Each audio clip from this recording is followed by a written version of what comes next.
कौरव पांडवों का युद्ध हुआ था, जब महाभारत हुई, तुरंत में सन में सागरम, पांडवों की सेना तालाब के बराबर और ये कौरवों की सेना विशाल समुद्र के बराबर। कौरवों की सेना कितनी? सागर के बराबर। और कौरवों के पास एक ऐसा वीर था जो सारे कौरव और सारे पांडवों को एक दिन में समाप्त कर सकता था। उनका नाम था गंगा पुत्र भीष्म, जो एक दिन में समाप्त करते थे सबको। तभी तो दुर्योधन ने कहा था उनको कि 9 दिन हो गए। अच्छा, गंगा पुत्र युद्ध करने जाते थे ना, तो पितामह भीष्म जो हैं ये युद्ध में जाते तो 10,000 सैनिकों का वध करते एक दिन में। कितने? 10,000 को मरना है। अगर गंगा पुत्र भीष्म आज रण में आए हैं तो 10,000 को मरना है। दूसरा, जब ये सेनापति बनाए गए थे युद्ध में, तो इन्होंने कह दिया था कर्ण के साथ में युद्ध नहीं करूंगा। अगर मेरे साथ लड़ने कर्ण जाएगा पांडवों से, तो मैं दुर्योधन तेरे साथ नहीं जाऊंगा।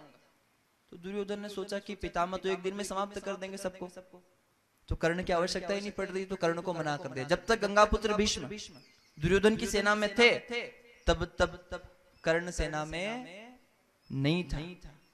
तो 9 दिन हो गए युद्ध होते होते। तब दुर्योधन को लगा कि पितामह लड़ाई कर नहीं रहे, 10,000 सैनिक मार रहे हैं प्रतिदिन, फिर भी दुर्योधन संतुष्ट नहीं था। शाम के समय दुर्योधन गंगापुत्र भीष्म के पास जाकर कहा था कि तुम लड़ते हो कौरव दल से, पर उनका कुशल मनाते हो। तुम लड़ते हो कौरव दल से, पर उनका कुशल मनाते हो। 2-4 तुच्छ सैनिक बदकर लड़ने का स्वांग रचाते हो। इच्छा मृत्यु का वर पाया कि तुमको कोई मार ना पाएगा, सो जब तक तुम अगवा दल के मेरा विजय दिवस नहीं आएगा। सेनापति होता मेरा कर्ण तो पांडव मिलते धरती पे पड़े, पर चतुराई करके रोक दिया अंगराज तेरे संग नहीं लड़े। और आखिरी में खोटी बात करता है, खाया नमक हमारा है, इच्छा पांडव की है तेरी। खाया नमक हमारा है, आशा पांडव की है तेरी। सौगंध हस्तिनापुर की तुझे, पांडव वध में ना हो देरी। ये बात चुभ गई गंगापुत्र को, ये बात चुभ गई तीर की भांति। गांगे रोष गया विकट, कल का संग्राम महाविकट। केवल एक लोता यदुनंदन, जिससे ये सारा जग हारे। काना अतिरिक्त वो वीर कोई, ये गंगा सुत उसको मारे। सबको वचन दिया कि स्वयं शस्त्र न उठाएंगे, पर आज वचन ये कहता हूं कल काना हथियार उठाएंगे। और बहुत ध्यान से समझना, दुर्योधन ने कहा कि आप छल कर रहे हो मेरे साथ, आप युद्ध नहीं कर रहे। तो गंगापुत्र ने कहा अगर तुझे ऐसा लगता है तो मैं आज सौगंध खाता हूं, कल के महाभारत के रण में 5 पांडव रहेंगे या फिर गंगापुत्र भीष्म, कल पांडवों को समाप्त कर देता हूं। कल ही, परसों नहीं होगा युद्ध, क्योंकि मेरे जैसा वीर धरती पर कोई है नहीं। मेरे सामने कोई टिक सके इतना बल किसी में, तो मैं सौगंध खाता हूं आज दुर्योधन तेरे लिए मैं कल 5 पांडवों को समाप्त कर देता हूं। दुर्योधन बड़ा खुश हो गया, प्रसन्न हो गया कि कल युद्ध समाप्त हो जाएगा, मैं जीत जाऊंगा। सौगंध खाइए पितामह ने। पर फिर महाराज बोल पड़े महाराज गंगापुत्र ने कहा कि ज्यादा प्रसन्न होने की आवश्यकता नहीं है। क्यों? क्योंकि महाराज भगवान कृष्ण ने वचन खाया है, वचन लिया है। क्या लिया है? वचन उठाया कृष्ण ने कि मैं रण में शस्त्र नहीं उठाऊंगा। और उनके पक्ष में कृष्ण है। अगर मेरे सामने कृष्ण आ गए शस्त्र उठाकर, तो फिर मेरा शस्त्र चलेगा नहीं, मेरे बाण छूटेंगे नहीं। क्योंकि भगवान के से कोई लड़ाई कर सके या भगवान से कोई युद्ध कर सके, इतना सामर्थ्य किसी में नहीं है। तो ये दुर्योधन समझ लेना, कृष्ण ने वचन दिया है सबको कि मैं स्वयं शस्त्र ना उठाऊंगा, पर आज ये वचन कहता हूं कल काना हथियार कल उठाएगा, क्योंकि कल मेरा जो रौद्र रूप होगा। तो अगर कृष्ण उस हथियार नहीं उठाएंगे तो पांडव समाप्त हो जाएंगे। और अगर भगवान ने हथियार उठा लिया, फिर मैं समाप्त हो जाऊंगा। उनके सामने मेरा बल फीका हो जाता है। पितामह का बल महाराज कहाँ चलेगा भगवान के आगे। बोले द्वारिकाधीश भगवान की कहिए राधे राधे। बड़ा सुंदर पितामह का चरित्र है महाराज। अगले दिन सवेरे और शाम को एक और बात कही दुर्योधन से कि दुर्योधन तुझे लगता है कि तुझे भय है मरने का, तू कह रहा था कि तू मर जाएगा, तो ऐसा कर तू घर जा, घर जाकर अपनी पत्नी भानुमति है ना, दुर्योधन की पत्नी का नाम क्या है? भानुमति। तो भानुमति को भेजना कि जहां दादाजी माला करते हैं, राम नाम का जप करते हैं, वहां तू जा। और जैसे ही दादाजी पूजा करके अपने आसन को छोड़े, उनको जाकर प्रणाम करना। तो मैं तेरी पत्नी को आशीर्वाद दूंगा, भानुमति को आशीर्वाद दूंगा, अखंड सौभाग्यवती भव। और मेरा वचन जो मैं कहूंगा, उस वचन की पालना परमात्मा भी करेगा। तू अमर हो जाएगा, तेरी पत्नी का सुहाग अमर हो जाएगा। तो तू समझाया। भानुमति के पास दुर्योधन जाकर कहता है, भानुमति, वो भगवान बुला रहे महाराज दादाजी, उनको प्रणाम करके आओ, आशीर्वाद लेकर आओ। भानुमति ने कहा कि दादाजी को प्रणाम करने की क्या जरूरत पड़ गई आज, कल कर लेंगे, आज तो मुझे काम है। भानुमति नहीं गई। भानुमति, अच्छा आप लोगों ने कब किया था प्रणाम आखिरी बार बड़ों को? रोज ही करते हो? नहीं, ठीक है। आपके बच्चों ने कब प्रणाम किया था आपको?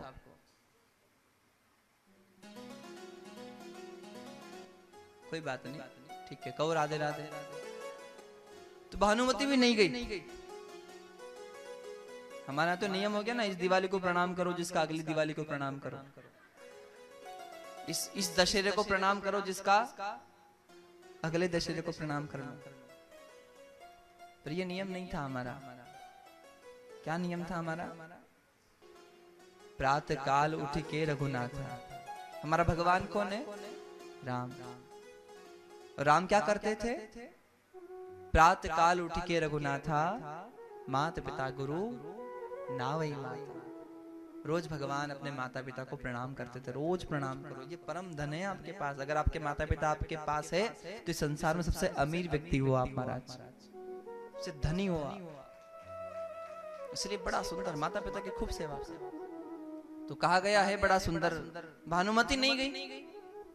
भानुमति जो है ये नहीं गई। इसलिए कहते ना, कभी महाराज बहू रानी ठीक ठाक आ जाए तो माताएं कहती लक्ष्मी आ गई, लक्ष्मी।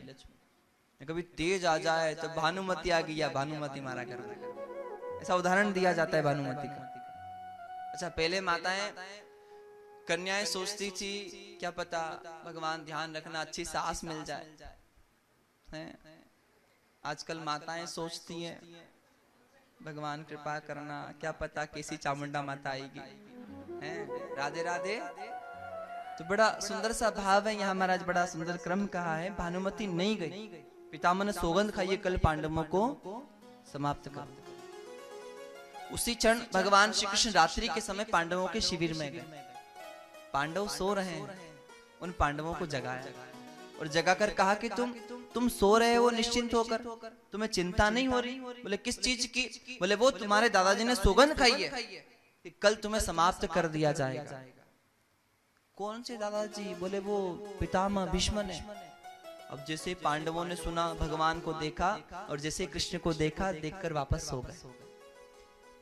वापस से भगवान ने अर्जुन को जगाया। अर्जुन से कहा तुझे चिंता नहीं हो रही? अर्जुन ने देखा भगवान को, देखा हाँ ठीक है करेंगे चिंता, और सो गए। युधिष्ठिर को जगाया, भीम को जगाया, नकुल को जगाया, सहदेव को जगाया। सब लोग सो गए वापस सुन के कि पितामह कल हमें मारने वाले हैं। हाँ ठीक है देख लेंगे। भगवान कह रहे तुम लोगों को चिंता नहीं हो रही? पांचों पांडव जगे, जगकर भगवान को बिठाया बीच में और पांचों पांडव कह रहे प्रभु हमें जागने की और चिंता करने की आवश्यकता कहाँ है? जब हमारे लिए आधी रात को स्वयं चार भुजा नाथ द्वारिकाधीश चिंता कर रहा है तो फिर हमें चिंता करने की आवश्यकता नहीं। हमारी चिंता आप कर रहे हो ना, और हमने हमारे रथ की डोर आपके हाथ में सौंप दी है। अगर हम हार गए ना तो बदनामी आपकी होगी, हमारी नहीं होगी। कहेगी दुनिया पांडवों ने अपने रथ की डोर भगवान के हाथ में सौंप दी थी। पांडवों की क्या गलती, भगवान ने हरा दिया, इसलिए मान आपका घटेगा। पांडव नहीं हारेंगे, आपका मान जाएगा। और जैसे ही कहा महाराज, ऐसा कहकर पांडव तो निश्चिंत हो गए। और सच्ची महाराज चिंता हमें नहीं, अपनी चिंता तो उन्हें हमारी है, और हमारी नाव के रक्षक तो स्वयं कृष्ण मुरारी है। पांडव कहते हैं, ये पांडव कह रहे हैं हमने सब कुछ आपको सौंप दिया है। जीत भी तुमसे है, हार भी तुमसे है, आप सब कुछ हो हमारे। और पांडवों का समर्पण जब देखा तो संत यहाँ कह रहे भगवान श्री कृष्ण ने रात्रि के समय द्रौपदी को जगाया। किसे? कहा चल तू मेरे साथ। आधी रात के समय द्रौपदी भगवान के साथ चल पड़ी कौरवों के शिविर में। सर पर महाराज घूंघट है, मुख पर चली जा रही है देवी, बोलो भक्त और भगवान की। और जब देवी चली जा रही है तो संत कहते हैं कि पितामह भीष्म जो हैं वो माला जब कर रहे थे और जैसे ही पितामह ने माला की, भगवान कृष्ण ने द्रौपदी से कह दिया था तू जाना सीधे पितामह को प्रणाम कर लेना। और जैसे ही माला पूरी हुई, पितामह ने जल छोड़ा, वैसे ही आसन से जैसे ही खड़े हुए द्रौपदी आई और आकर सीधे ही पितामह के चरणों में दंडवत भाव से प्रणाम करने लगी। और जब दंडवत भाव से प्रणाम किया तो पितामह को क्या लगा? कौन है? भानुमति है। दुर्योधन से क्या कहा था भगवान ने? अखंड सौभाग्यवती होने का वरदान दूंगा। भानुमति चूक गई। चूक गई कि नहीं? द्रौपदी आ गई, अवसर का लाभ उठा लिया, प्रणाम किया। पितामह ने कहा है पुत्री है कन्या, अखंड सौभाग्यवती भव, तेरा चूड़ा अमर हो जाए। और जैसे ही कहा तेरा चूड़ा अमर हो जाए, भगवान श्री कृष्ण उसी समय उस कक्ष में आ जाते। भगवान ने कहा पितामह आप एक दिन में दो बात क्यों करते हो? दिन एक पूरा नहीं हुआ, बातें दो हो गई। सुबह अलग वचन देते हो, शाम को अलग वचन देते हो आप। पितामह ने कहा मैंने कौन सा वचन दिया? बोलो सुबह आपने वचन लिया कि पांडवों को समाप्त कर दूंगा, और अभी आप द्रौपदी को वचन दे रहे कि पांचों पांडव अमर हो जाएं। अखंड सौभाग्यवती का मतलब क्या निकलता है? पांडव अमर हो जाए। मतलब द्रौपदी को कहा कि अखंड सौभाग्यवती भव, तो पांचाली, अगर पांचाली सौभाग्यवती होगी तो पांचों पांडव अमर होंगे। तो पितामह को लगा कि ये सब योजना कृष्ण की है। उस समय भगवान श्री कृष्ण से पितामह कहते हैं प्रभु अगर मेरा वचन रहे ना रहे, पर अब मैं आपका वचन भी रहने नहीं दूंगा, अब आपका वचन भी सुरक्षित नहीं रहेगा। और जैसे ही कहा है, भगवान का क्या वचन था कि मैं महाभारत के रण में शस्त्र धारण। वचन कैसे लेते हैं लोग? पिता को याद करते हैं ना कि मैं इनका बेटा हूं, महाराज ऐसा नहीं होगा। तो कृष्ण ने भी लिया होगा कि मैं वसुदेव का पुत्र कृष्ण महाभारत के रण में भले कुछ भी हो जाए, शस्त्र धारण नहीं करूंगा किसी भी कंडीशन में, महाराज किसी भी परिस्थिति में। उस समय संत कहते हैं अगले दिन का सवेरा हुआ, आज गंगापुत्र भीष्म अपनी इच्छा से तैयार हुए। एक युवान की तरह, वृद्ध थे गंगापुत्र, और युवान की तरह अपना आप श्रृंगार करते हैं और महाभारत के रण में आते हैं। आज अपनी इच्छा से लड़ाई लड़ रहे हैं। आते ही महाराज बाणों की वर्षा करते, इतने बाण वर्षाए गंगापुत्र ने कि बाण दिखाई नहीं दे रहे हैं, उनका हाथ दिखाई नहीं दे रहा। बस धनुष पे कब बाण चढ़ा, कब छूटा, किसी ने नहीं देखा। तब प्रतिकार करने के लिए कृष्ण भगवान अर्जुन का रथ लेकर सामने आए। अर्जुन थोड़ी देर प्रतिकार तो करता है, पर कब तक टिकेगा उनके सामने?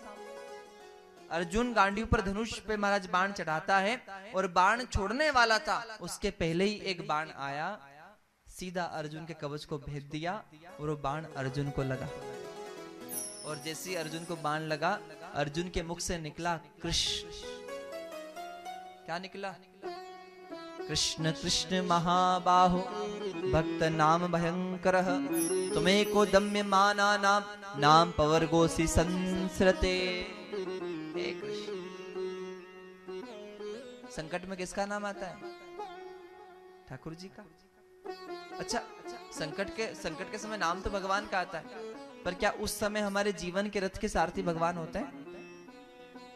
अर्जुन के रथ के सारथी हैं, और अर्जुन को बाण लगा।